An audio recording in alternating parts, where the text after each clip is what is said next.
Wait, Louis De Palma. No, that's Danny DeVito. I was looking up Louis De Palma. Yeah. Danny DeVito. Daniel. Danny Louis- DeVito, 78. Okay. 78. Daniel Louis DeVito. Okay. All right, Nicole, just let us know. Yeah, you're good. This is Live from the Table. Wait, hold on a second. I forgot my lines. A Comedy Cellar affiliated podcast. Oh, yeah, that's right. This is Live from the Table, a Comedy Cellar affiliated podcast coming at you on Sirius XM 99 Raw Dog and the Laugh Button Podcast Network. This is Dan Natterman. I'm with Noam Dworman, owner of the world-famous Comedy Cellar, and Periel Aschenbrand, our producer. And we've had some discussion about what producing means, but anyway. I think Nicole's our producer. We've beaten that horse to death, so we'll move on. And of course, Nicole Lyons, the great audio wizard behind the scenes. She doesn't say much, but she does oh so much. Anyway, here we are, the last podcast of 2022. Hard to believe that the century is nearly a quarter of the way done. I mean, it seems like yesterday that this century was kicking off. That's crazy. I can remember the Y2K scare when we thought all the power was going to go out. Remember that? Yeah, I I remember certainly that. do. And I was here the night of when 2000 came, and slightly nervous that the Y2K thing would come to pass. I made this remark on I think I posted this on Facebook. I have yet to hear anybody refer to this decade as the 20s yet. Is it because A, am I wrong and people do refer to it as the 20s? B, are we too early in the decade for people to start referring to the decade? Or C, is this just this decade's not that interesting and people don't talk about it? Well, just to go back for a second, I want to answer that. I just want to tell listeners, because I realize, I know the Y2K thing was a thing where electronic dates were just done with the last two numbers of the year. So 65 would be 1965, 69, whatever. And when it set to 00 again, people who had programmed computers hadn't contemplated 00, so they were afraid that computers would think it was now earlier, back to 1900. So they had to reprogram every single piece of software that was date oriented to be able to have 4 digits, 19 blah blah blah, and 20XX. So anyway, so they thought there was going to be tremendous malfunctions. Some people even thought there might be missile launches, whatever it is, but actually nothing happened. So why don't they call it the 20s? Well, I haven't heard. I haven't heard it. They started to, like back in 2019, I think there was some talk about comparing 2020 Right, to like but the I generally roaring don't 20s. hear like Too I hear- early. They called it No, aughts. because They do it- COVID happened. That's what happened. Is that they started to get excited and they were calling it comparing it to the Roaring 20s, and then COVID happened and they were like, forget it. It's a disaster. No, that's not what happened at all. You made all of that up. I didn't. The Roaring 20s was the thing that people started saying after COVID. Like after COVID, just like after the Spanish flu, they had the Roaring 20s. We're going to have our own Roaring 20s. We're going to roar back just like this. They roared back after the First World War and the Spanish flu. Nobody's roaring. Nobody's roaring. Business is booming. This is But the Roaring 20s. you're saying that with regard to my question, you feel it's too early in the decade for people to start referring to the decade? Yeah, I don't remember calling it the 90s in 1991 or 1992. I don't. I don't remember with precision. The earliest reference to the 80s that I can remember, somebody referring to the 80s as the 80s, is Eddie Murphy Raw when he says, "Got to have a J.O.B. in the 80s. Ain't no romance without finance." No, that was already after. That was 80. That was like 86. 86. 86. You got material world, a material girl. You ain't got no money, you ain't got no pussy. He was quoting Madonna, of course. but also the 80s, the decade of greed and excess. I think people started referring to that probably in the late 80s with like the corporate takeovers. But here's my question, Dan. But I don't. By the way, the aughts I almost never hear. I do hear it, but I seldom hear it. And the teens I never hear. Yeah, it's awkward to say teens. Anyway, here the tens. But here's my question: would you agree with the following? That in our lifetimes, I'm a little bit older than you, the 50s, 60s, 70s, 80s, 90s. I would say what I'm about to describe started going the other way in the 90s. But 50s, 60s, 70s, 80s were very distinct culturally, musically, movie-wise. It would seem so. It would seem so. And And- maybe a little bit of retrofitting because, these decades aren't perfectly. It's not like when '80s started, all of a sudden we started wearing bright colors and singing new wave music. There was some Yeah, but in the 70s when I was in high school, there was a whole 50s revival with right. Well, that's Grease the and movie Shauna. Grease, yeah. And this was, now I know, that was like 50s were just like the day before yesterday, you know. Well, the '50s It was like in another the '80s planet. were like the '80s are today, In 1975. or the '90s even. When 1975, the TV series Happy Days, which was based on the 50s, Right, yeah. was depicting another planet. Like in just like Right. 15, 20 years, everything had Right. changed. Well, like that '70s show kind of did that in the '90s. Yeah. The 70s were a totally different time. You could, but the difference between now and the aughts or even the 90s, it's not that obvious It doesn't to me. seem that obvious, yeah, to us. Maybe in part because maybe as we get older, No, the music that comes on the radio now, it's not. the '90s had a specific Yeah, the flavor of music. 90s Well, I said it started to roll off in the 90s, but like with grunge and all that stuff, something could come out. There very with much like '90s song. When I hear a '90s song, I'm usually like, yeah, this is a fucking '90s song. Okay, and how about a But not- 2005 but as opposed to not- 2015? I can't. No. The answer is no to those But questions. but even in the 90s songs, compared to like doo-wop to, Led Zeppelin, like the 50s to the 70s, it's not night and day like that. It's like you're talking about gradual changes, movie-wise. Like you could tell a 70s movie in 2 seconds, I Well, you can't can really tell it because of the cars, because of the suits. the pacing, the dialogue, the way they're dressed, everything. I guess, you could tell a movie from the early 2000s, I guess. Well, you can tell by the phone. Yeah, but as a young kid, I could tell you very easily back then if it was an old movie. Like you could just, without even trying. I don't know if my kids could tell that a movie from 2005 looks so much different than a movie. I mean, the Avengers movies have spanned how long already? They don't look that different. Well, is it that movie technology is stagnated so that the look of movies, like obviously black and white was a big difference between black and white and color, Yeah. and Yeah, just CGI is, now there's really no breakthroughs in special effects so anymore. because maybe they the can do movie anything. technology is sort of stagnated, so that's why we don't see a huge difference. It's like computers. I mean, I remember when Windows 3.1, that was like the first stable version of Windows, and then Windows 95, and then to Windows, whatever it was after that, ME, whatever. These were big changes in the operating systems. Now, and we look forward to it like, wow, it's going to be new horizons. Now, I hate when there's a new Windows release because there has not been a new feature in a Windows release in years that really was like memorable to me. By the way, we do have a Gen Zer in the house. I know she doesn't like to talk very much. She might be able to speak to some of this. Nicole, if you see something from the early 2000s, does it hit you like a ton of bricks? Maybe. I don't know, because I'm in like a weird place where I was born in '96. So the tech was starting to come to be when I was a kid, but for most of the beginning of my childhood, I didn't have it. So I feel like in a way it's a little nostalgic. Well, what if you hear a to see it. song from 2005? You're like, yeah, this is a 2000. This is an aught song. The way a '70s song is pretty identifiable, even in the '80s to us. I think so. Probably like 2008 is the most identifiable to me. I feel like I can pick those out pretty easily, but But that's also because you remember where you were at that time. yeah. I don't know if it's stylistically the songs. Maybe, I don't know. It was a lot of like pop punk and, emo kind of stuff and Kesha and Well, weird pop like that. I'm not here to argue that everything has stopped completely static, but there is not the difference decade over decade It doesn't seem to be that there used to be. in culture now. Technologically, I mean, Instagram, TikTok, these things are big changes that we've seen in So terms of that. technologically, what year did the iPhone come out? That was 12 years ago, I think. About 2008-ish, maybe. Okay, so the difference between 1995 and 2010, technologically, internet, all of it, is Yeah, it was big. dramatic. Big.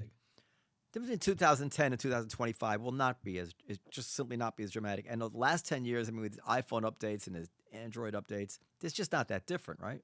It's just not that different.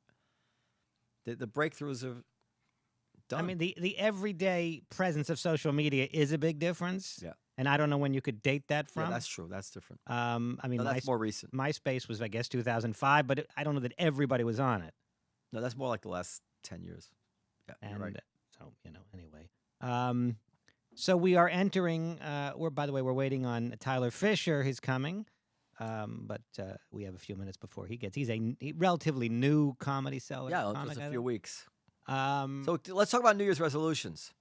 well, I don't do those, but we can talk about it as a general matter what we'd like to see different in our What do you mean you don't do them? I don't do New Year's resolutions. If I want to make a change, I make a change.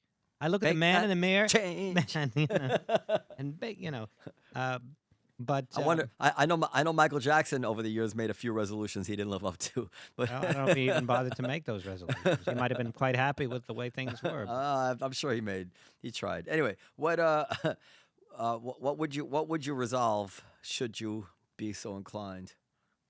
It's always for me, a career issue. But there's nothing I can do about it. Is a problem. I mean, If you could go back in can't- time and I not- have been writing more. I'm more prolific, and so that's something that I think since coming out of the pandemic, I've been writing more. Now I don't know if you've noticed. You really don't watch the shows, and I don't know if people have been talking because no, they haven't. But I have been writing more jokes. I have heard that you have a good rate of new material. I've heard that. So all right. So that's something I've been to. But like I said, I mean, if I want to make a change, I make a change, and Make don't that- necessarily wait for But the new year. Here's the question, Dan. Knowing what you know now about where you are in your career, would you tell young Naturman to go into comedy, or would you stick to the law or become an entrepreneur? That's an Or a interesting different aspect question. of show business, right? I mean, I was talking with somebody just today, and they said, "Well, you're complaining, but would you?" I was talking about, people I know that I went to Wharton with, and they're making millions of billions of dollars, and they say, "Yeah, but would you want their lives?" And the answer really is no. I mean, I would like my life with more money. If you said to me, you can have your life and their lives, I would probably still stick with mine. But maybe you could have pursued. But maybe I would have been getting a more, writing more job on a vigorous sitcom. with about getting a writing job. Maybe I would have been, more vigorous about that. That's certainly something that I might tell young Natterman. He wouldn't listen. Well, he may or may not listen. But as far as telling him to just not be in show, no, I wouldn't. Because, I knew young Natterman. Yeah. But yes, I would still. If you said you'd be a corporate lawyer and you'd be making $2 million a year at SCAD, no, I wouldn't. That does not sound like a life I would want. No, I agree with you on that. You've had a good one. What about you, Periel? What would you do differently? What would you tell young Periel naked on the cover of a book to do differently? I would have started to pursue comedy much earlier in my career. I think that when I was, when I moved to LA and I started writing and I was trying to get what's that? We're going to go flashback scene now. Oh, when I moved to LA. Yeah. No, I didn't. But everything in hindsight is like that, I suppose. I think I got a really late start in something I knew was the only thing I ever really had any great interest in. I thought you were going to say you would have gotten married younger and had children earlier, so you could have more of them. You didn't think I would say that. Wait, so I didn't know your interest in stand-up comedy was that deep. I thought it was one of your interests. Writing is obviously an interest. Well, I don't see those entirely as mutually exclusive, though. I mean, But you started that early. Yes. I mean, straight out of grad school. But I didn't know that stand-up comedy was something you felt that passionately about. Yeah, I think it was really the only. I think comedy, sort of in general, stand-up, writing, comedy, TV, all of that was really the only thing I ever wanted to do. And I moved to LA right out of grad school and started trying to write comedy for TV. And I wound up selling my book, writing a book and selling it. And then we sold the pilot to that and we shot it. Which was a pretty big deal. I was in my late 20s at the time. The pilot was terrible. So in any case, you're saying you would have done You stand-up. promised to send it to me. You never sent it to me. I never promised to send it to you. You know what your resolution should be in 2023? You're talking to Noam. Yes, I'm talking Just for to those who Noam. are not watching us. Yes, Periel, what should it be? What do you think it should be as it relates to our relationship? Nothing that I can Not say. not Air comes to be mind, but- less hard on Periel. No, I don't. That's fine. To What? give Periel her due, to listen to Periel more. Read Periel's book. Oh. Oh, okay. Is that it? Yeah, and also well, we've already discussed that, to reply to podcast-related emails in a much more timely fashion. But really, to read Periel's book so that you can speak in a more Do you informed have a fashion. PDF? Do you have a PDF version of it? Well, it's probably available on Kindle. No, there's no Kindle version. No. Is there a Kindle version? Maybe of the second one, not of the first one. But you want me to read the first one? Well, we can start there. It's a good start. Start with the first one. Yeah. Right. So if there's no Kindle version, I can convert a PDF to a ebook format. I don't. You know what a PDF is, Periel? Shut the fuck I'm up. just asking you. I don't know why. You can't read a book? It's just easier for me to read. You know. I read everything electronically Electronically. too. But Also, that way, if you used a big word that I don't know, I can get the Right. definition immediately. Okay. And I don't know why you're saying that it's always career oriented, but there's nothing you can do about it. It makes me crazy when you say that. There's nothing I can do, but a lot of it is up to the fates and the stars. No. Now, drop your phone in case Tyler's I didn't say it's all up to the fates and the stars. A lot of it is up to the fates and the stars. Okay. You do what you can do, and then at some point there has to be things Yes. that fall into place. Now, I don't want to get bogged down in that because I just want to bring up one more topic Okay. before Tyler Fischer shows. Yeah. That is, I'm newly on TikTok. You know, that's one event that happened to me in 2022 that distinguishes 2022 from some of the years prior. Is I became a TikTok user, TikToker, if you will. Tyler actually has a funny joke about TikTok, which I won't do, but maybe he will. But Mitch Hedberg's been popping up on my TikTok feed. I guess when you watch comedy, so they throw other comics at you. But anyway, Mitch Hedberg's perhaps one of the only comics on TikTok that I will watch the whole video. So they feed me more Mitch Hedberg. And what a devastating loss Oh, he so was funny. because, he's been gone for how long? 15 years? Mhm. Maybe longer.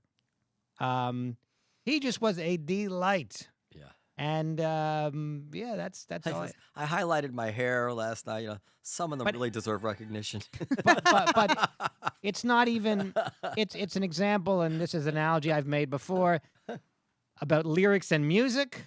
Some comedians, it's all about the music, meaning the delivery. Some it's all about the lyrics, meaning the jokes. I mean, I guess with Hedberg it's both, but the music is all important with Hedberg. Anybody can say a Hedberg joke. It won't be a Hedberg joke unless Mitch is saying it with the glasses and the long hair and that accent, which I don't know what kind of accent it is. It's not a Minnesota accent, which is, I think, where he's from. So It is some sort of an accent that I think he made up. Well, it's a wonderful. And the jokes, Comes it down, Tyler. It's a coincidence because I was going we're redoing the Comedy Cellar website. So Hello, I began to Tyler. look. Hey, Tyler. I began to look through some archive material. We have all this old archive material because I want to take some images to put them on the website. Blah blah blah. And I noticed that we had some Mitch Hedberg video digitized, so I downloaded it to watch it. And the same thing as Dan. I said, "Oh my God, this guy was so fantastic. I know. Was so fantastic." How you doing? Hello. Go ahead. Hi, Tyler. Hi. he was a delight. What about my New Year's resolutions? Let's introduce Tyler. and That's for I you didn't to. want That's take. for you to discuss. Do you have any? Before we get to Mr. Fisher. I'll Well, think about why it. don't you introduce him, and then we can maybe Tyler has some too. All right. I didn't wanna take I'll your give- job. This is a very long intro that you gave me, but I will try to tighten it up. She's the Tyler producer. Is, Do what you're told. Tyler's an actor, stand-up comedian, and filmmaker. Wow, that's a big resume. He's like me, is an AGT alumni, and he was a guest star on NBC's Chicago Med, TV Land's Younger, and Startup on Netflix. Named the best new impressionist by the New York Times. I'm assuming, by the way, that that's our dear friend. What's his Jason name? Zinnemann. Zinnemann. That's Jason. Jason Zinnemann. He's on our back pocket. Let's face it. But in any case, and he is performed on last week tonight with John Oliver and The Late Show with Stephen Colbert. Recently starred in the Western film Terror on the Prairie. Nothing to do with Little House on the Prairie, I assume. That's a Daily Wire production? That's right. So is it yeah. conservative? The Daily Wire is like this conservative. Conservative. The owners are, yeah, but the films they're doing are non-political. Oh, It's a sure. Western film. Oh, come on. No, it's a Come on. Western film. You don't fucking believe that. I mean, I had to do the Trump impression the whole time, so For a Western? Yeah. No, I'm kidding. By the way, we were just talking about TikTok, and I mentioned your TikTok joke. I didn't tell the joke because I didn't feel it was my place. Oh yeah. But if you want to either do it, or I can do it, or neither of us can do it. I can just head out. I can go do it down there and come back and. No, I'm just saying I brought it up. Oh, sure. So- because you said you walked in during the TikTok. I walked into your TikTok. Sure. Yeah, the TikTok joke is Epic. TikTok would have been a great name for a dating app for women in their late 30s. That's very good. All right, so New Year's. Do you have any New Year's resolutions, Noam? Noam doesn't strike me as the type that to have New Year's resolutions. He strikes me as like me. If he feels a change needs to be made, he'll make it Is that your at phone? that time. Is How about to this shut is off it's your my phone during the podcast as a New Year's Oh, it resolution? was ringing. I didn't hear it. So what are my resolutions? Well, I do have one actually. Okay, we're waiting. I listened to a podcast. So we got some good feedback about our last podcast with Eric Levitz. Is that his name? Levitt? What was that? Yeah. Levitz. Yeah, we love it at Levitz. You didn't share it with us. Well, I got a text message here from I don't want to say his name, but he's an actual personality. He'll know. He said your grilling of Eric Levitz was so good it had the weird effect of my wanting to stop listening. The witness was thoroughly discredited. So I said, really? Because I thought I was off my game on that show. So I went back and listened to it, and what I noticed is the following. I'm so nervous about boring Dan and the listeners, but mostly Dan. That Boring Dan, or do you call him Boring Dan? Both. Okay. I'm boring that I rush through everything. Even when I wanted to read quotes of articles to him, I can't even believe anybody listening knows what I'm talking about because I'm rushing through everything simply because I know Dan doesn't want this damn guest to begin with. So this is my and I didn't used to be like that.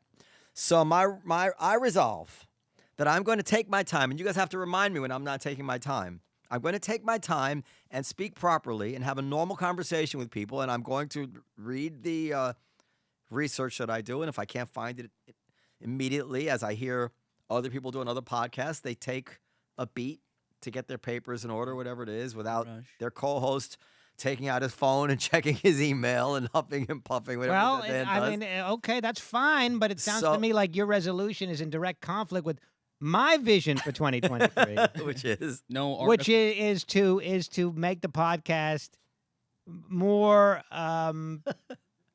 accessible to the kind of people that I connect with. yes, So, but when we do a podcast which is to your liking, I don't check out. I don't check out. right.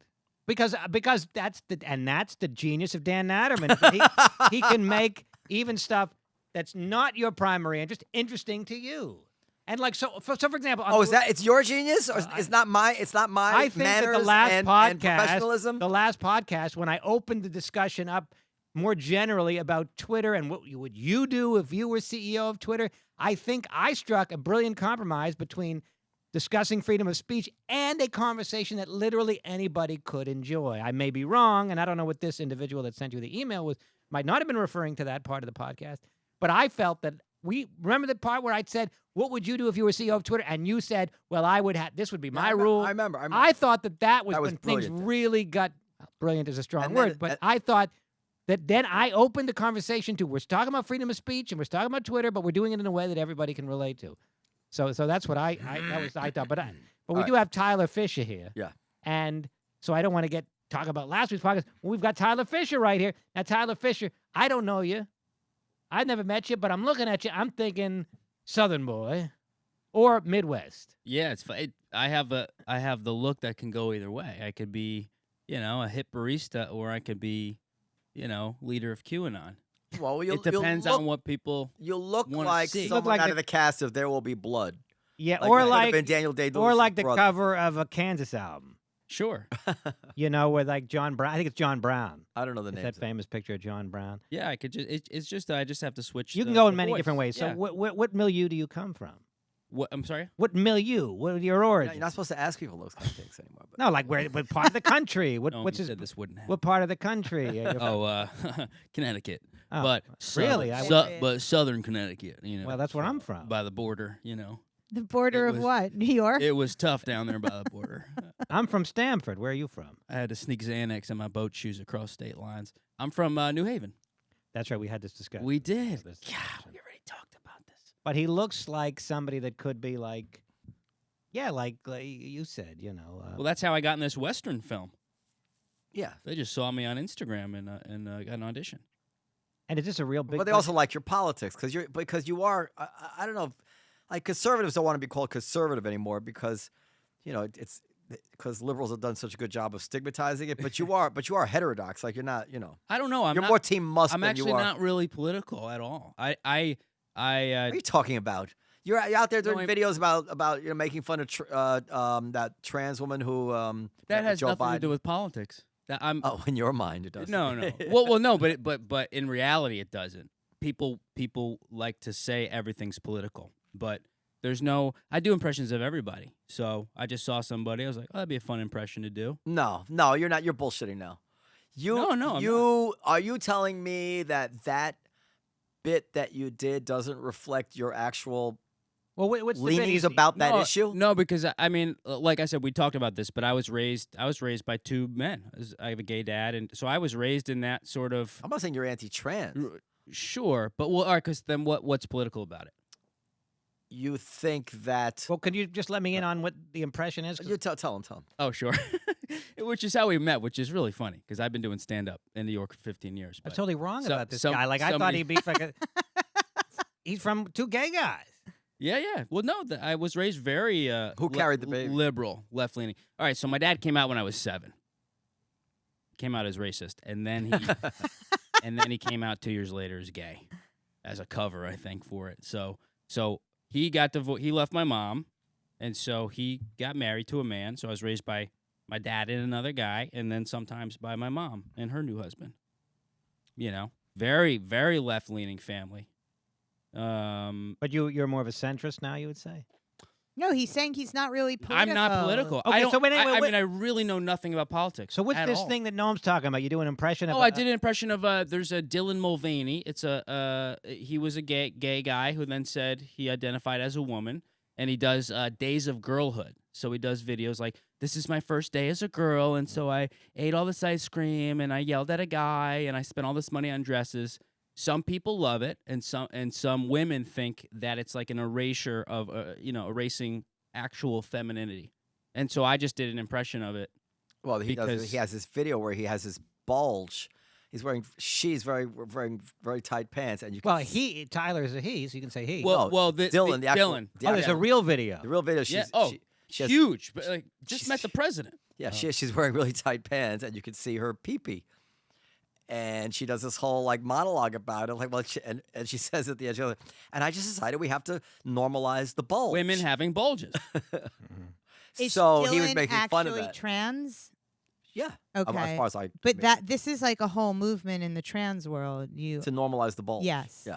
Okay. It is now. There's a lot of trans women that still keep the penis. So, but I thought that with trans, they wanted to be as close to Not a a- woman as possible. Why are so many of them keeping the bulge? Because Surgery is a It's a major big thing. spectrum, man. It's a Yeah, huge that's- spectrum of reasons why people, identify or feel they think they are. Some people, we hung out with someone who was detransitioned the night you and I met. Yeah. And so this was a man who had his penis removed at 15 or something, 16, and realized he was just in a mental crisis. He was just gay, and now he's detransitioning, and it's just like it's heartbreaking talking to That's him. an interesting topic, if you'll allow me. I saw Jordan Peterson on TikTok. Well, he's, really something. And, Dan, I noticed you clean your damn room. Got your damn life in order. I don't know where Jordan Write Peterson's some from. damn He's jokes. I've been writing a lot, Jordan. Yeah, I don't know where Jordan's from, but his accent is. Ottawa.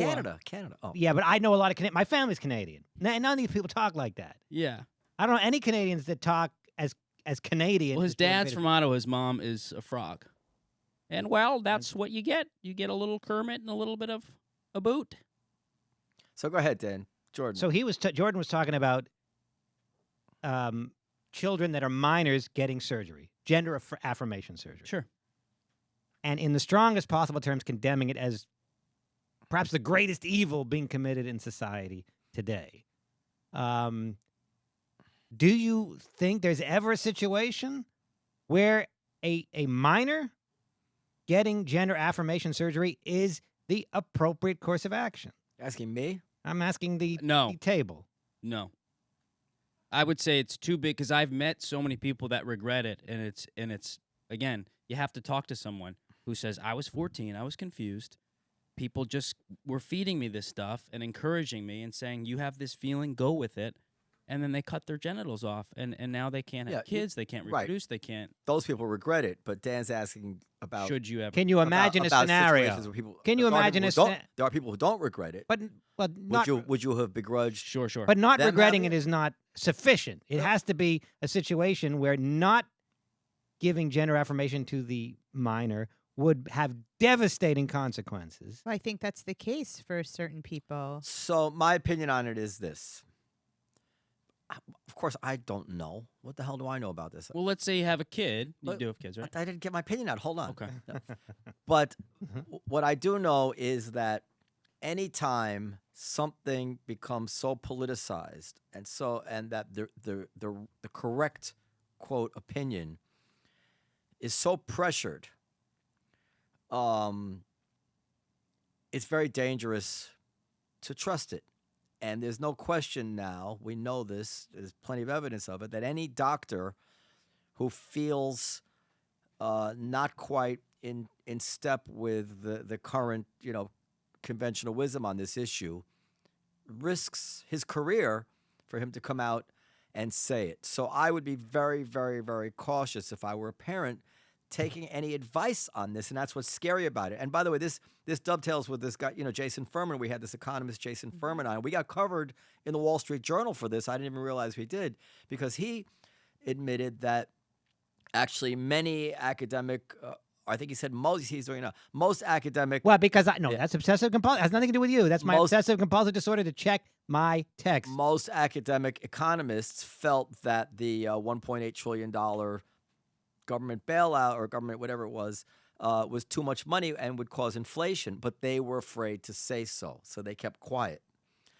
And I think that problem is even tripled or quadrupled when it comes to doctors having the nerve to speak out about what they might or might not feel about trans stuff. And I will say I have I've had some access to psychologists who deal with this stuff, and the stuff they've told me is like, whoa, but they won't say these things out loud. So my answer is, I want children to have whatever it is that's best for them. But I don't have any confidence in politicized science. And we're living in a time now of politicized science. So that's my answer. Good. Well, but the problem is, how can you distinguish when they say, this is what I want, but they say that on a large spectrum of things? Children, yeah. Parents say, no, you can't do that. No, you can't eat candy all day and night. I mean, I got away with murder. I was a good example of someone that did whatever they wanted, whenever they wanted, and it's a miracle that I'm even alive. Because it was okay. My parents got divorced. They both wanted to be the hero, and so got into drugs, theft, sold drugs, grew marijuana, sold it, starting at age 10. I mean, some of the things I read, like on Twitter, for instance, that I didn't know that these children who have these surgeries can never have an orgasm. Now, they know how that's I a feel. hell of a thing, right?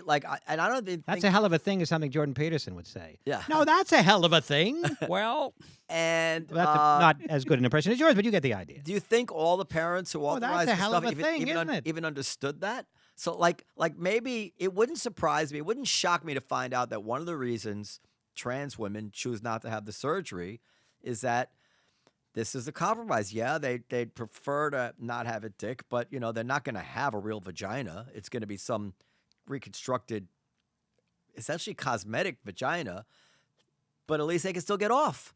Well, So maybe they prefer that. Well, I don't know that it's true that everyone, I mean, I'm talking about adults who have bottom surgery for a vagina can't get off. I think that. That's what I've read. But It's I hard think to it- imagine. Puberty block. No, but kids with the puberty so, blockers. so can all you that stuff. Yeah. separate the It's hard to politics, imagine though, of it? that the vagina, even if they could get off, it's just hard to imagine would be as good as the orgasm that you would get from a. No, and have you seen how they construct the penises for the female to male? Yes. They Seen take it. He skin wore- he from, wore- from. I could just show you.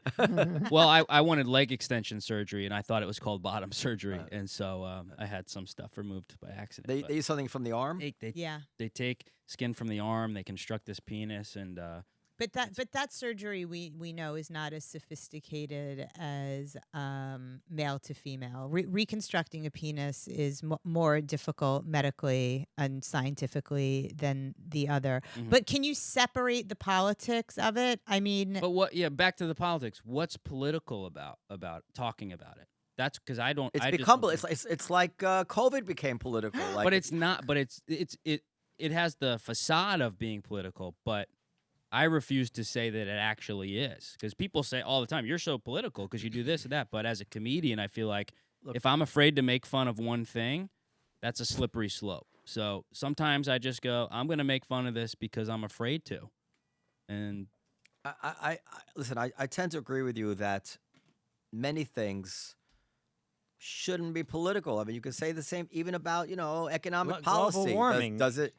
Global warming, right? But they are political. So Right. you can't fight City Hall. It just is. you've been saying that a lot He's recently. been Can't saying buy that a fair amount. It's a good. It's a good Good expression to catchphrase. capture Yeah. the things change, and at some point you have to. It's not enough to be right. Say, well, it is political. right. It I think the is. tricky part, though, sometimes is the labels, because to a lot of people, especially in a liberal city, if they go, "Oh, you talk about this thing, so that means you're Republican or conservative, and you're extreme and you're far right," and then the group of things that you're lumped into now is getting bigger and bigger. Right. If you come out and say you believe in global warming, then people will automatically say you're a liberal and you therefore have all these other views that you might not have. Those Yeah. people. Well, that really shouldn't be political, but it is. That's a scientific question, isn't it? Trying to do my George Yeah, Gator. that was pretty good. Well, that's a hell of a question. the reason the trans thing It's comical. becomes political. It is also a scientific question in a sense, but it's also bound up with that is society's treatment. What rights should they have? Should female swimmers be able to compete if they're trans? All these. Yeah, it's gonna be messy for a while. So those all are political issues. As it was with gay issues. Should there be gay marriage? Should a gay counselor be able to be counseling young boys? I think you don't have to play the game. You don't have to precede any statement with if it is or isn't. You can just. I think we need to get back to just giving our opinions on stuff and not bubble wrapping it and like, hey, this isn't really a right side thing, but what is this? Do you know what I mean? Like it's Periel's thinking about that now. She's wondering about it. everybody's kind of tiptoes around stuff instead of just saying this is what I think. Yeah. What are you thinking, Periel? She's having I- trouble. 'cause I- she has a young son. No, I think She knows that. how to take her time. No, I think that, frankly, I would feel much more comfortable leaving my son alone with a gay man than a straight guy. That's fine, but then the question then becomes, why shouldn't a straight guy be able to go out, hang out with little Because- girls? Because most of the numbers seem to indicate that it's straight cis hetero men that are committing those kinds of crimes. No, there's Yeah, yeah. men That's are men. because there's just way more straight men. No, that's not true. Men are men. You're saying gay men and straight men commit those kinds of crimes at roughly equal percentages? No, they absolutely categorically do not. I'm saying this without any scientific evidence. I've already staked my reputation on the fact Yeah. that men don't become any less creepy depending on their sexual orientation. Oh, for sure, straight men are way more creepy. Oh no! come on, I was come raised on, around come gay on, men. come on. Yeah, I've had so- gay men try to hook up with me in front of my father. I mean, it's like Gay men are the worst type of men for one reason. Women keep men in check. Straight women keep straight men in check. And so there's no What does checks that and even balances mean? What with does that gay mean men. in check? Straight men would do anything if women didn't go, hey, too far, Oh, but you're talking too about far. You're talking about Gay something men different. don't have that. So at a gay bar, I know this from personal experience and because I've been talking about at a gay bar, if one man grabs another man's ass, culturally that's considered different than if you do it to a woman. Because what he's saying, because women are like, don't touch me. Because women are no fun? Is that But what women are no fun. that. Listen, let me be very clear. I am not saying that a gay Some man. of them aren't. I'm not saying that a gay man is 1 ounce more likely to do anything Okay. to children than a straight man. God forbid anybody takes it that way. All I'm saying, the only outrageous position I have is that gay men are exactly the same as straight men. And you do not leave a straight man around a bunch of young girls unattended. And the logic would be to say, well, let's discuss, what about the mirror image? We've come this far to finally admit that gay is no different than straight. And now we're saying, well, actually, it is different than straight. It's actually better. you can talk about anything, as we've often said. It's just, are you prepared to face the backlash? That's it. And yeah. Tyler Fischer is ready, willing, and able. I've faced it all. I have no filter anymore. I've been called everything based on every type of joke I've made. Oh, about and every by the type of way, I was almost molested. I've told this story. just last weekend. No, when I was being tutored for my bar mitzvah. Shh, don't, not in front of the Gentiles. When I was tutored for my bar mitzvah, because I was missed Hebrew school and stuff. The synagogue sent over the junior rabbi to tutor me, and my father and my stepmother at the time went out to the movies while I was alone with the rabbi. And the rabbi sat me down. Dan's queasy about this Well, story. no, that's fine. And he's like, well, do you know what it means to be Jewish? I'm like, and I forget what I answered. He says, well, no, Jews we're circumcised. I'm like, oh yeah, there's that. He goes, do you know what that means? And I'm like, I can't believe I forgot the story. And I said, and I had never seen an uncircumcised penis. I didn't know what it meant. And I said, well, I don't really know. He says, where's your room? I said, upstairs. He takes me out to my room. He says, sit down in the bed. He says, lie back. And he started to unbuckle my belt. And not because I had any idea that I was going to be molested. This was not on our radar in the 70s. Kids were not warned about stuff. I was just shy. And I said, no, I don't want to, I don't need to know, or something like that. And he stopped. He didn't force me. But That is the most Have you ever told anyone fucked that? up. what? Have you ever told anyone that? Yeah, I told my father as soon as I Oh. got home, yeah. And what did your made- father do? He made a joke. Did I your don't- father call the synagogue and say, you got to get rid of this guy? He called the synagogue. And but, what did but I'm the sure they didn't synagogue- fire him. I'm sure That is the most fucked up I never told you this story? No. Yeah. I love how everything else you're like, I know I shouldn't talk about this. That one you're like, Well, that's my No, own. Where I is know, I this know. guy? That's my own it's your truth. truth. But did he get at least fired? Or at least I demoted? would almost be Got a sure promotion, he are you was kidding not me? He's now senior rabbi. I'm sure he was not fired. I'm sure That he was is- not fired. Fucking outrageous. I heard that story. Oh, I heard that story. I heard that. Yeah. I'm not no band leader. Yeah, that's so. oh, you must have some residual trauma from that. You think? No, it wasn't traumatic at all. I didn't. No, was he's gonna say fine. no. He's I know. fine. He's fine. I didn't There's even noth- realize it was a traumatic But experience. you look at his belts, duct tape. Nothing. Got a lock and key on it. It was nothing not a hap- traumatic experience. I didn't understand it. I The didn't. fact that you think that it wasn't a traumatic experience just shows how How old fucked were you? up you Oh, that's are. clever. How old were you? Thanks. 12. I almost asked how old you were when you started telling that story. My priest, when I was 8, blew his brains out at the altar in my church. Wow. Yeah, all the Were stories you about there? priests. Were you Why? there? Because And you I- gave him such a bad blowjob? That's my joke.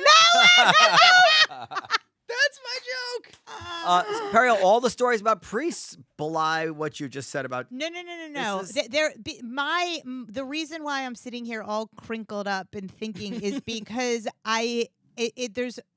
it makes me really uncomfortable when and this is a thing too, when people start, sort of, and I'm not saying that you were doing this, to be very, very clear, start talking about like pedophilia and being gay, and it's like a very dangerous. I didn't say pedophilia. No, you didn't say it, but Well, but why are you saying my head makes you uncomfortable? But I Because didn't that's say what that. the conservatives always Because- do. Well, this is my She's point. cons- She Well, ask politicized. me. I'm the She's House cons- conservative. It's here. it's like because she's concerned, you're playing into a stereotype. Thank you. It's like if you Dan. start talking about This is my point Yeah. about trans surgery.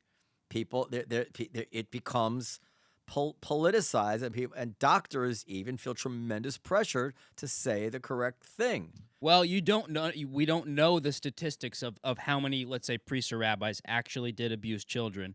We wouldn't know how many were straight or pedophiles or closeted gay pedophiles because all of that stuff is repressed probably Right. deeper than anybody else. So it'd be hard to get that data.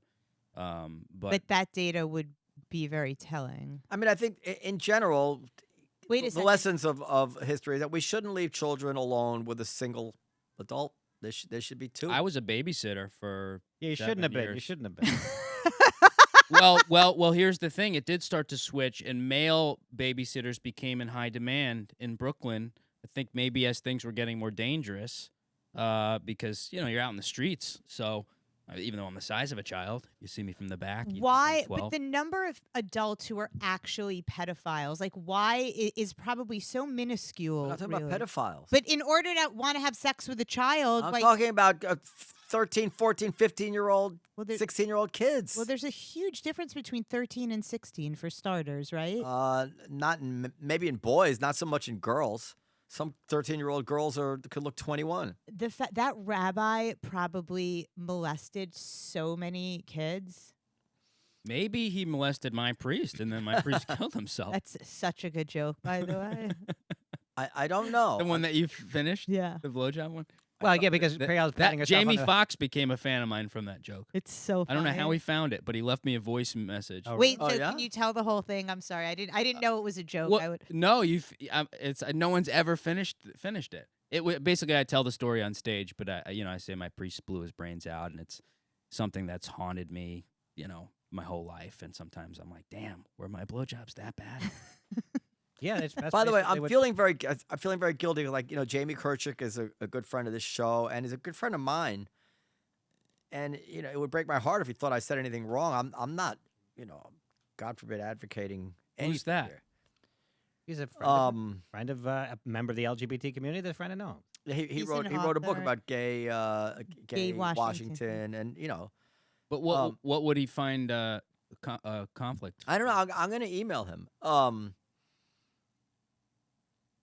Whatever. I think you made your It's position just clear. it's just a hypothetical. It's just I was just coming up with a hypothetical how how politics would intercede in a just psychological progression of thought. Right. But this all started off with me posing the question whether there's you can envision.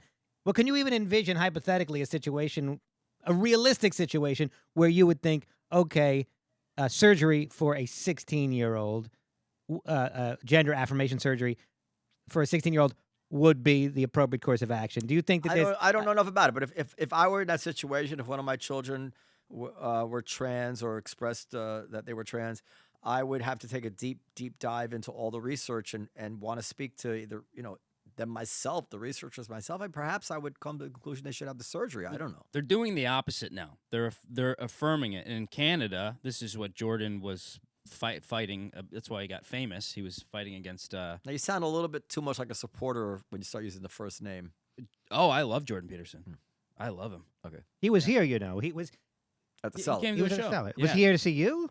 No. I did meet him though when I did the movie with the. I'm Daily not a Wire, fan, but go ahead. Well, I'll tell you why I'm a fan just briefly because my life was in shambles. I had no purpose. I wasn't raised properly. I had no idea how to be a man or to have a girlfriend or any of that. I found some of his college lectures, and I was able to wean out stuff I didn't like. But he said something I've never really heard anyone say, which is like, take responsibility for your life, and that'll give you meaning. And that's when I started treating comedy like a job, and it's a direct line to even being here. So I can't argue with that. yeah. But anyway, you're saying. Anyhow. Oh. You met Jordan I- Peterson, that is. Yeah. I met Jordan. What were we talking about? Trans, Not Jordan Jensen. Trans stuff. Basically, I would say like we're affirming in Canada.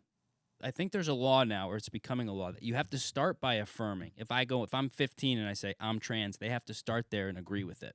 rather than what we've been doing. Well, but for the whole- agreeing with it doesn't mean giving you surgery either. Well, that's where it leads pretty quickly. Rather than starting with, oh, wait, your parents just got divorced, or maybe you were molested, or maybe, X, Y, and Z, working backwards Okay. from, no, this is not true, working backwards to, okay, this is what. Well, I don't know enough about the science to know what the presumption should be. But why would we? But where say I if no, disagree, that's where I not disagree with true? Jordan, if I could just finish this thought, where I disagree with Jordan Peterson is he said basically on its face, giving surgery to a minor was evil, it's wrong in the strongest possible terms, and I don't think you can come to that conclusion without investigating things further. It may well be that you should never do it, but and the question I posed to Noam is, I can imagine a scenario where extreme distress would be the result of not giving surgery to a child, and then I think you should at least there's at least a discussion to be had, and maybe the conclusion would be no. But I don't think it's as open and shut as would I interpreted Jordan Peterson to have said. Well, I would say, of course, you're correct, Dan, that you can't make a blanket statement like that. And I don't know why we would start at the idea that, no, you're not trans. I mean, I'm not saying that we should be blindly. Well, you're giving talking about two surgery. different things. I'm not saying whether or not we should say you're not trans. I'm saying whether surgery should be offered to a minor.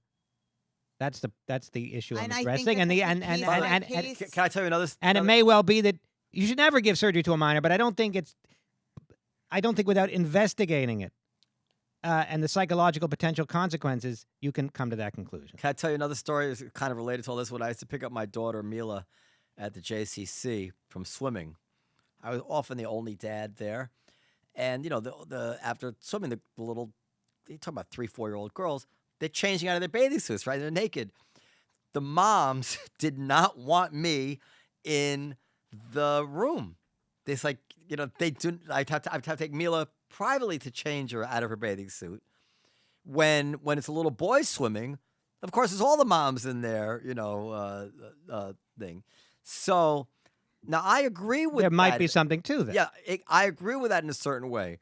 But boy, when you ask this whole like gender is a social construct, blah, blah, blah crowd to rationalize that, the double talk is priceless, The only way you can agree with that is if you don't think they're all the same. Men and women are not the same. None of it's the same. There are actually differences, and we actually do have set up rules to protect ourselves from those differences. Not that everybody or even that most people can't be trusted, but that a critical mass of Men. danger can be avoided by making generalizations based on sex. I You don't don't like want that the dads in example. there with all the naked daughters, right? You just don't want that. I respect that. I don't like that example, though. Okay, because it's the JCC. No, because it's really hard to argue out of. Yeah, but I mean, Exactly. this is like real life, Noam, could I ask you Yeah. quickly? You had said that you're not a fan of Jordan Peterson. Well, I'm not a fan of his, but I can't argue It's with. because you're doing well. Yeah. You don't need them. I cannot argue with the fact that I've heard this from other people that he has inspired people in ways that they feel has changed their lives. And he makes men a lot better for women. A lot better for women. I was not a good candidate to be a boyfriend. How are you now? I'm much better, financially stable. I had 5 roommates. I took over the house, and now I live in a 5-bedroom house. I got a dog, started working out, started treating comedy. I quadrupled my income, all because in his point, and he always cries. Cries a lot when he talks, but his point is like most people get no encouragement, and men right now in particular get no encouragement, and that's not an insult towards women or anything.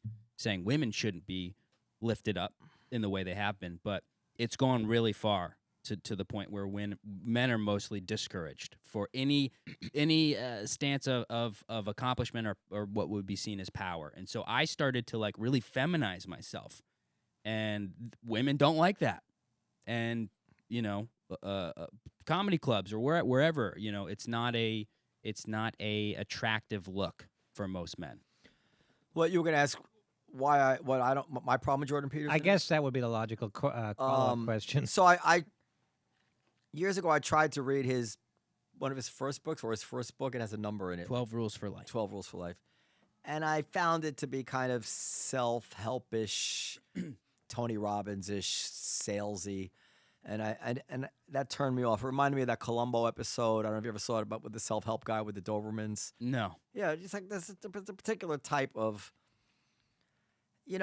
maybe kind of, I see it as almost like a con man, although he's obviously a super genius, and what he's preaching is at root stuff I agree with, and it helps people. So I'm not arguing from a position of strength here, but there's something about it which just rubs me the wrong way. And then that he makes common cause with some of the people who agree with him on these trans issues, who I consider to be bigots. Like this guy, what's his name? Walsh? Is that his name? The guy who did the documentary? Oh, Matt Walsh. Matt Walsh. I haven't seen the documentary, but I saw his book that he wrote. That children's He can go book. too far with it. I think Yeah. a lot. He's gone too far with it, but Matt Walsh. I did watch the documentary. Yeah, and apparently people have said the documentary is kind of good. I haven't seen it, but the book that he wrote, the kids' book, He incorporated that into the documentary. I thought he didn't. The documentary would have been brilliant if he left it be, because he just goes to gender studies teachers and all sorts of people, and he just says, "What is a woman?" And they have mental breakdowns, and he's so deadpan. But then he brings in this book and makes it a little, yeah, and political. I don't like people who are making fun of other people, especially people who, even if you take Matt Walsh's point of view, you're talking about people that he believes have psychological issues, right? Like he doesn't think they're actually women, so what's going on there? Well, he thinks that they're messed up in the head in some way. So why are you making fun of them? Like, what's your beef with them? Like, why are you so mean to the people who have some sort of mental there's illness in mental your illness. point of view? So I don't like that whole wing. And I would respect Jordan Peterson more as a doctor. He's a doctor. He's a psychiatrist, a psychologist. If he would disassociate himself from people like that. Well, he is a brand at this point. Yeah, but I don't like it. And when you have a brand, sometimes you got to stay on brand. And, Well, you know. I mean, to sympathize with him in one way, which is like during COVID too, I did impressions of Fauci that went crazy viral, and people, called me a crazy right-wing conservative. And I lost a lot of friends. I lost just a lot because of you were work. doing an impression of Fauci. Yeah, and I was. can we hear the impression? Because if they, what I say, if the Ukrainian war didn't happen, and what do you guys think? Do you think like COVID kind of that week it kind of stopped in the news? right. So I would say that if that war didn't happen, he'd be rolling out the 30th shot right now, explaining why we need 30 shots. The first shot really is just to loosen up the vein, Noam, and sort of get it ready for the second, third, and fourth dose. The fifth, sixth, and seventh are to create a vaccine community within the body. Anyway, so that's a long, pretty good. that's a long joke. But to that point, I got thrown in that camp like viciously. Yeah. And the Daily Wire offered me a movie, and it's been a dream to be in a movie my whole life. So I lost an agent for being white. I lost a second one. Well, you said you lost an agent for being. Oh, what? aren't you have a loss? Isn't it you who has the lawsuit? Yeah, I have a lawsuit. Before we go, you have to tell this. But anyways, Yeah, but yeah. briefly, if it was a serious like social isolation that I've never felt in my life, and so to have the Daily Wire be like, "Hey, we love what you're doing. Come be in our movie." I could see kind of getting caught up in a side that just you feel like you can at least like live your life in. Yeah. Doesn't fully excuse it, because I agree with you on the Matt Walsh stuff. It's So an yeah, this amazing lawsuit. Amazing. Yeah. Okay, so let's see. Assuming you're allowed to talk about a legal matter. Yeah, I just went on Dr. Phil, and we talked about the whole thing. So Okay. it's all out. It's all the cat's out of the bag. So yeah, I've been acting for. I mean, can I pick a guest or can I pick a guest? Great This was guest. my idea. Great. Yeah. And I didn't even know about the lawsuit. The Yeah, lawsuit's yeah. amazing. But I had a feeling there was something interesting. Funny enough, I just knew that Fisher would have something interesting going on. there were comedians that were like, "You'll never work a day at the Cellar because of this lawsuit." Why? I mean, They I don't got- know Noam I Dworman. got so bullied why would they? Who said that? because we were in a time. Wait. First, tell the lawsuit because it doesn't. Sure. Okay. So, long story short, been acting for 20 years. Maybe 5 years ago, I was with Abrams Artist. Oh, I was with them who's years now ago. somebody else. Oh, they're not around. Is he still alive? They just changed the name of it. I'm not sure Okay. what, but yeah, I was with them years ago. Anyway, Go ahead. what happened? Harry Abrams was. I don't know if he's still alive. Did they We don't drop have that you? much time. Go ahead. Go Okay, all ahead. right. I Okay. don't know if they dropped me or we just forgot about it. We just drifted apart. You wanna So step away? they scouted me, and every time around SNL, a new agent will scout me and then bring me in, try to get me an audition, dump me. So they emailed me and just said it's too tough out there for white dudes. They removed me from the roster, and it was kind of a shocking thing to be like. Wait, And they're not wrong, maybe not necessarily. they're not wrong, but I quit acting for like 2 years after that. Then got back on the horse, started making videos, going viral, and then this other company again scouted me. Hey, we're gonna come watch you do stand up. They sent people out. We love you. You want to be on Curb Your Enthusiasm? We'll get you in. A couple months goes by, silent. Then they call me. They go, "We'd love to get you on the phone." And I'm like, "Okay, finally! Like my dream is coming true." I've had so many agents, and he goes, "We hit a snag. We're not working with white men anymore." And I was like, "What the fuck?" I mean, I just had like a 2-year mental breakdown from the first one. So I was like, is this company policy? He goes, it's a new company. So I'm sitting at my podcast. I did a solo podcast, and my therapist was like, you got to fucking record this stuff. So I hit record, and I go, can you say that again? He goes, yeah, we want to work with you. Everyone loves you, but we won't because you're a white man. And I was like, can you say it a little slower? And I said, is that company policy? And he said, it is. And I just fucking I broke down. I mean, like, I was sobbing. I was punching shit. I just, like, I have a lot of support from comedians. I've been on the scene for 13 years. People are really supportive. So anyways, it took me months to even, like, tell my therapist about it. And then I just posted it on Instagram and then, like, ran away from it. You posted the recording on No, I just said what happened. Was that legal to post yeah, a recording? in New York it is. Okay. Yeah. Okay. But to post the recording would be legal? Yeah. Yes. Okay, yeah. all right. And a lawyer reached out and he goes, "Hey man, this is like clear as day discrimination." And I sent him the tape and he's like, "This is fucking absurd." And so he filed a lawsuit at the Supreme Court. And then I Which posted in The New York Supreme is the Court, first the court. New York Supreme Court, not Yeah. not the Supreme Court that everybody knows. Yeah. So In New York, the Supreme Court is the lowest level I said that. court. I'm just making it clear. Yeah. I know Okay. you said it. You said it in passing. I'm saying it clearly, cogently, and So this is an important lawsuit because But I got ripped apart. I just posted that on Twitter, and man, like, I got What eaten moron? alive. nobody that works at the cellar Oh, that would say that you can't work at the cellar. Is that? I mean, whoever told you can't work at the cellar? I don't assume, gossip hold at on, all. I didn't but- know about this lawsuit before I let him work at the cellar. Maybe it is a problem. Hey man, I I got 30 shows. I'm good. First of all, I'll two let it things. out. Before, Take I my want to hear money about and that. run. I just want to know that it is a very important lawsuit because you should do your part so people don't say these things out loud anymore. now tell us why it is. Everything's going to do what they want anyway. Tell us why it is that people thought you wouldn't work at the cellar because of this. Oh, I got it. You should probably go look at the tweet. It was. Look, when I did that, I Thought you were getting- had lots of white guys that work at the cellar, work everywhere, come to me privately and be like, "Thank you so much. I wouldn't, that happened to me at this comedy club." People started coming out of the woodwork. I got a few thousand messages on Instagram. I've had white writers, liberal writers for very important liberal magazines say to me, I heard from them they didn't want my piece because they wanted someone who wasn't white, and they're like, I really don't know how to feel about this. Like I always thought, but now it's happening to me, and I'm like, I just don't think this is right. Yeah. But it's not right. Most, if not close to all, aren't speaking out about it publicly. So when I did, it was like, oh, I can't believe you went there. You're not gonna, you're not gonna work. And I don't really care. I don't. So care this wasn't the seller in particular. Just you wouldn't work in this business anymore. It was all. Yeah, it was the seller. It was the everywhere. seller, but Yeah, what But about I don't. the- I started my own. But what about the seller's reputation would imply that we would be Because this we is the top put club. Louis on It's for like, Christ's sake. What do we care about your yeah, lawsuit? Yeah. Well, I think people are really afraid to speak out, and so when I did, it was like, dude, you're done. But That's so stupid. Yeah, I don't think any club cares, to tell you the truth. sure, yeah, maybe not, maybe not. Who gets your But lawsuit? Noam in particular doesn't care. because this is an issue that's dear to Noam. Yeah, I Is that wouldn't fair care to if you say? were suing the Jews for And whatever. also Noam, I'm also doing that. Noam maybe to a fault, maybe not, tries to separate personal, even if Noam disagreed with you. Yeah. Noam makes it a point, and maybe he goes too far in the other direction to prove that he does not mix personal feelings with booking decisions.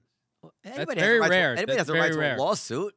What's rare? But I'm saying even if he were Your outraged stance. by your views, No, I would He probably would- he want you around more often so I could argue with you. Oh yeah. No, I mean I didn't. I didn't work during COVID. Like I didn't do shows at any like COVID passport places too, and that was another big like. oh, so you're an anti-vax? No, I just didn't want to get it. I had no opinion on vaccines, nothing. But again, back to everything gets put in this far right camp. So to me, I was like, well, I'm already cast in that thing. I might as well do the lawsuit. I might as well do the movie with Daily Wire. You know. It is Worked out. disturbing. I don't know all your views, but I'll tell you it's disturbing for me who, I mean, maybe it's my own delusion. I do not think I'm particularly, right-wing reactionary person on any issue, really. And yet, if I filled out a questionnaire, I shudder to think where they would place me on the spectrum. Maybe it wouldn't be bad. I think I actually did one of those It's a questionnaires. one time. questionnaire, not But you're questionnaire. so much more interesting Questionnaire? if you have nuance. I'm so bored with talking to people where you just know right away they're gonna shut down. They're not gonna talk about it. It's becoming people really are craving like some nuanced dialogue in a serious way. Yeah, well, that's why the people who are nuanced, their podcasts But are but making millions. yeah, but some of those people aren't necessarily nuanced. I think that I think staking out extreme unnuanced positions is probably more lucrative than saying but on the other hand, but then again, But the nuance is now the extreme. The nuance has been shifted to like this more right wing type of thing, I believe. well, Oh, you're 100% true. I mean, if you're following, 100% right. If you're following these Twitter files, but there's nobody more nuanced than this podcast. Where's the millions? 2023. well, I think in 2023. if I don't, Oh, you've been rush, recording this? Oh, I can't. I think if I speak more slowly, and the millions will roll in. and you fucking don't undermine me, I think we can. This podcast can take off because I think I'm a good interviewer. I just saw how I've degraded. Isn't that Nicole laughing? Degraded Oh, because there's someone here. I'm rushing through everything now because I can read the bubble. I can hear the blaring bubble over Dan's fucking head. That may well be, but you'll have to admit that when I opened the discussion toward a more general discussion of Twitter, I think that's when things really got cooking, in my opinion. Or you can have Jordan Peterson on, and that'll really kick you off. But would love or that. it may well be, Chime in or here. it may well be, and as I said, I've been saying this literally for years, that we have no business doing a podcast together. All right, let Periel I mean, chime in. we have Now you two sound like my very wife. different, Go ahead. very different visions, neither of which is necessarily wrong, but incompatible. This Maybe that's what podcast makes ain't it fun. big enough for the both of us. What is it? So Periel? maybe you should do your own podcast, What- which I would think would Wow, I'm doing the last podcast. You know what, Dan? You're fired. be well, what better time than the end of the year. Go ahead, Periel. I have been sitting here for how long? 3 years Oh God. now. I Seems like 9.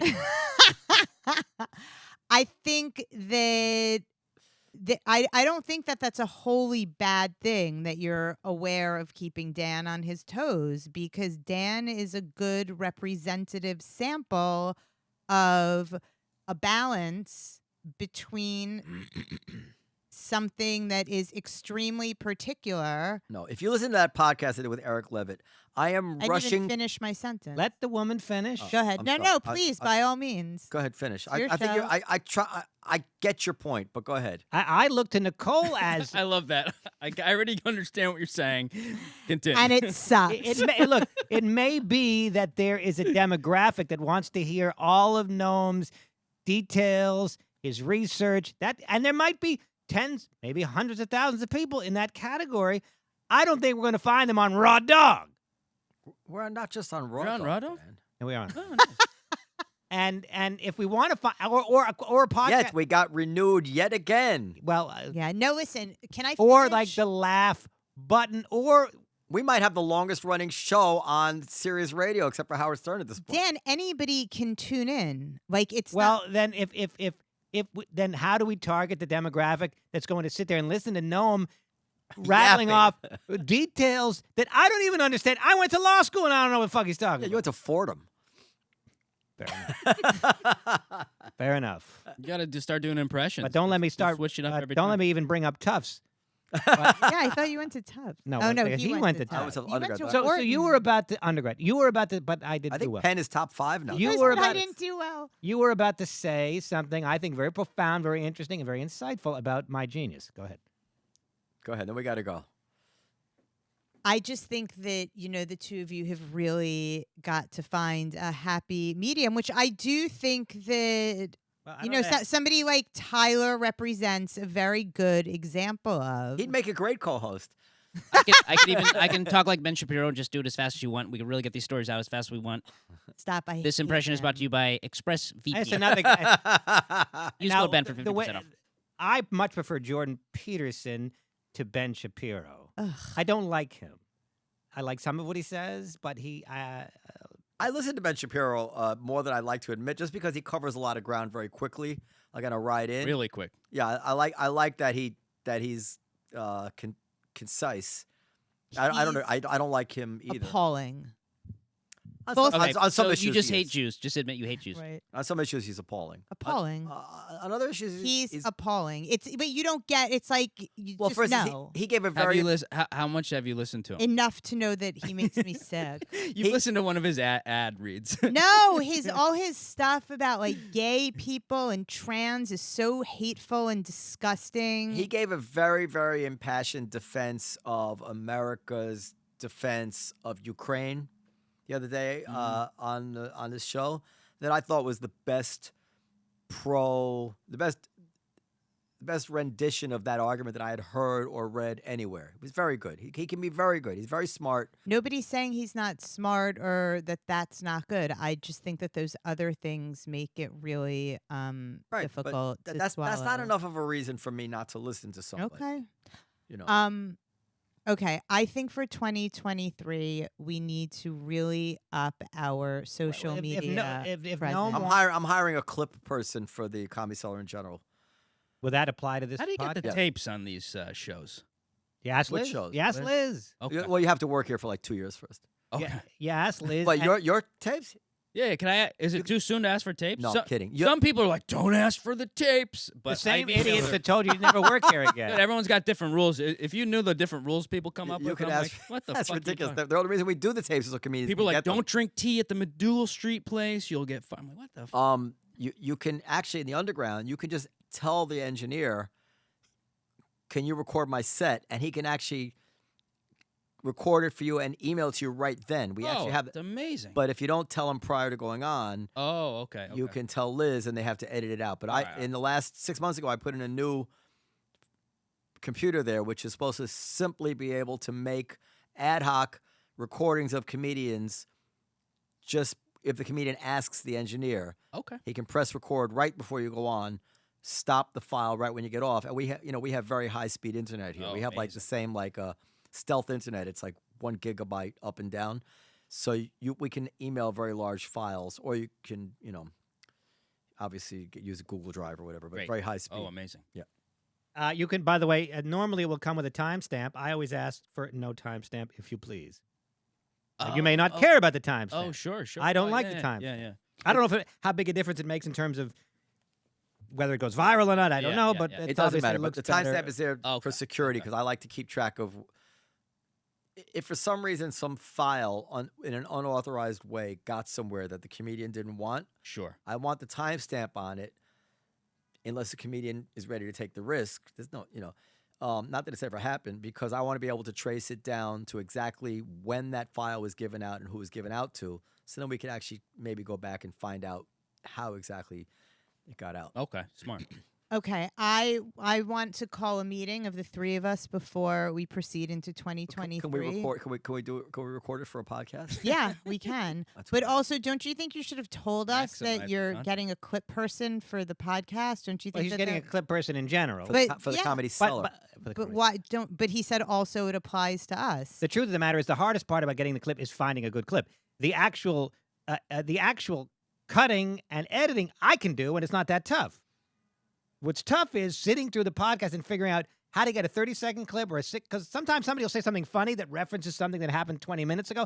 Wouldn't be good for a clip. No, but the Sometimes a clip, so that's the hardest part is finding the clip. yeah, but the way the good ones do it, also they'll cut Well, you- space. They'll speed it up, and they'll do it in a way that has timing, and they'll caption it. And sometimes they'll even caption it in a way to enhance the joke. Right. Bigger fonts, Right, smaller yeah, fonts, yeah, colors, right, in whatever. a way it that is. I couldn't do. Yeah, You know who's an there's an expert? But I still say the hardest part is finding a good clip. with you, but some people. No, I don't think that's true. I think you overthink it. And you know who's actually amazing at this? No. Well, she's sitting right fucking behind me. She costs money. She's not cheap. Noam's hiring somebody that he's paying her or him anyway. Full time. Give me a full time. So that it doesn't cost extra to have them do it for us. Whereas no, but Nicole like does. you guys are Yeah, like we will provide it for you if you want it. We'll caption it for you. I love it, baby. I love it. So there's your answer to your question, Tyler. Your special is called. The new normal. That's or a- that's the a- new normal. That's No, I haven't hired the person yet. Maybe, Oh, maybe I Nicole thought wants this give- job, and I was presuming Nicole. okay. had Well, other you can work. talk about that with Nicole, but I'm trying to wrap things up with a nice bow. Yeah, now it feels like a pity job, so I don't know if I want it. No, I would. It's not a pity job at all. Everybody likes you here, Nicole. You do good work. No, it just occurred to me as we're saying this. Like, why didn't anybody consider Nicole? But because you're kind of like outside my. I don't even know who you work for. Do you work for me? In this case, Daily yes, Wire. I do. Anyway, Okay, so I feel like I should pay you to be here. uh, Who should I pay? what was the name of that special again? The new normal. The new normal's on YouTube, of course. Yeah. And you'll be discussing. Are there any one or two topics to whet our appetite of particular interest On the special? on the special? Trans surgery for kids. Are you really? My dad being gay and how homophobia is the reason why I'm alive. Okay, that's interesting. Some stuff Interesting. about my You've whetted friends. my appetite. Yeah. And yeah, some other some Trump and Biden impressions. Trump and Biden impressions and why homophobia saved Tyler Fischer's Gave Life. me life. pardon. Gave me life. Gave him life. Podcast at comedysolid.com. I mean, Noam brought up becoming, what he wants to do in 2023 in terms of ignoring me or trying to somehow, not consider me, which is fine. If you agree with that, let us know.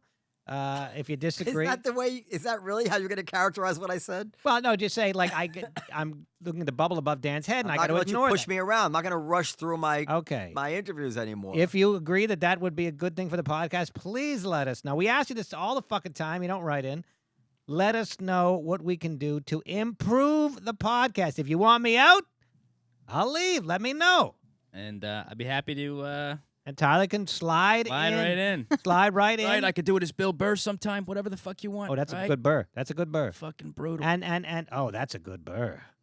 That is a good burr. And what's even better is I've never heard anyone do. I have, in all candor, I've heard people doing Voss. Jordan and what's the other one you did tonight? And Ben. Yeah. Kyle Dunnigan does both of those. I know, I you, love you must know Kyle. Yeah. I Um, don't know him personally, but I but I've never heard a burr, yeah. and that's a good fucking burr, and Yeah. it's a unique impression that I've never heard before. And And he'd be perfect. what would I mean? Can you do a Natterman? Maybe nobody. Do you even do know. another impression that nobody does, or that- virtually that nobody does? nobody or else that nobody? We got to wrap it up Okay. because Okay, fine. Bye. You can Well, do the impression, but off the air. Go ahead. does? I